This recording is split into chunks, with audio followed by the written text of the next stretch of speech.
Oh, thank you. And we're going to miss you being there, but we sure have appreciated all the work and I appreciate dedication. that. Yeah. Yeah, I'm going to miss the work because the work is good. I do enjoy the work. I'm not going to miss the drive. And I'm not going to miss the being away from home. That's the Yeah, yeah. And my wife has carried the ball for us for over a decade now. yeah. She's been the financial support and the continuous presence for our family. So The Nice. hidden hero. the hidden hero, Yeah, absolutely, yeah. absolutely. So it's bittersweet. It is definitely bittersweet. But I also feel really since being involved with the budget, um, we've worked the budget, we've worked everything that we can do to try to hold down healthcare costs. There's always more you can do, but the major shifts have happened.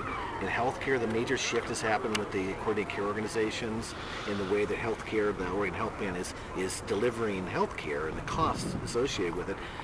We're going to keep going down that road, keep making it better. But the major shifts already happened. In public safety, the major shift is happening in regard to the recognition we can't just keep incarcerating people, that we have to divert people out of the prison pipeline, and so that's gotten through people's heads now. And for the first time, we're seeing a reduction in the costs of public safety because we're investing more in mental health services and drug and alcohol.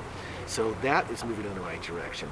In education, we are starting, people understand how important early childhood education is, so people are investing in early childhood education. Now, we got that in our heads. And in K-12, I think people know when we do town halls and stuff around the state, we say we're going to bring back shop classes to every school. Big cheer. Everybody wants shop classes back in their school. And we want the arts back in our schools. We know what we need to do in K-12. In higher education, it's not rocket science. We need to hold down the costs so kids aren't graduating with huge amounts of debt, and they have access to higher education. So all these pieces are in place, and the budget work that we've done, I guess, set the right priorities. So now, unless we make a choice as a state on the revenue front, it's the piece we haven't done. If we make a choice on the revenue front, which is why I support the ballot measure for a Better Oregon, if we make that choice, all the pieces are in place to move forward in just a really kind of remarkable way.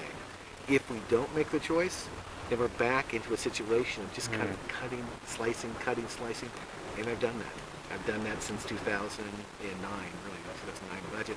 And so to me, it's kind of like, that's not where my spirit is. That's not where my energy is. I don't want to just be a caretaker for the budget for the state of Oregon. I want to do something. And so the next co-chair of Ways and Means, whoever takes my place, is going to either be in a situation that I was in 2009, where they're cutting programs and just trying to hold it together, or they're going to be in a place of saying, wow, we have these resources, we're going to take everything we built and just zoom with it. So I feel like in a lot of ways my work, at least in the budget part, is complete. I feel completed.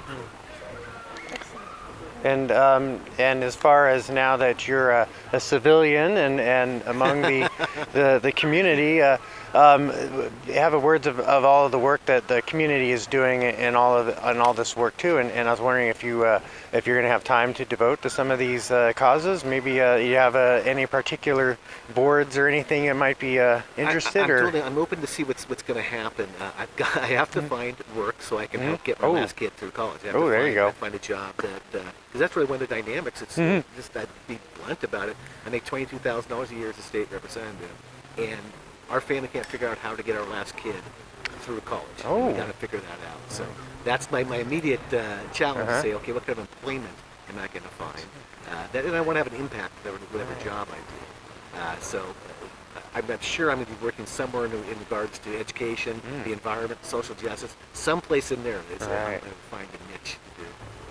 Do you feel that our community, we're going to lose such a long-standing representative as far as the voice for the progressive community, and then for Southern Oregon itself?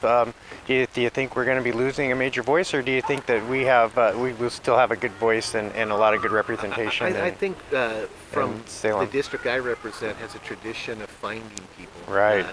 That we've had good. Nancy Peterson, Judy Herblau, Alan Bates, who preceded me as state rep.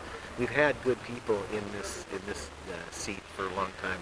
I believe that we'll have another progressive voice representing our community in San Diego. Thank you. Well, thank you again for your service and always being open to talk to us in the media and come out and support the community too. It's been such a grateful having you represent us. Thanks. Thank you. Appreciate it. All right. Yay. All right. Yay. Thank you, and thank